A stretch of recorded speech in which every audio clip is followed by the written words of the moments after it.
little bit of two-handed backhand and forehand thinking.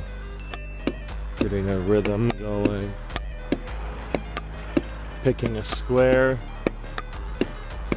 Moving to the other one. You have some feet ups.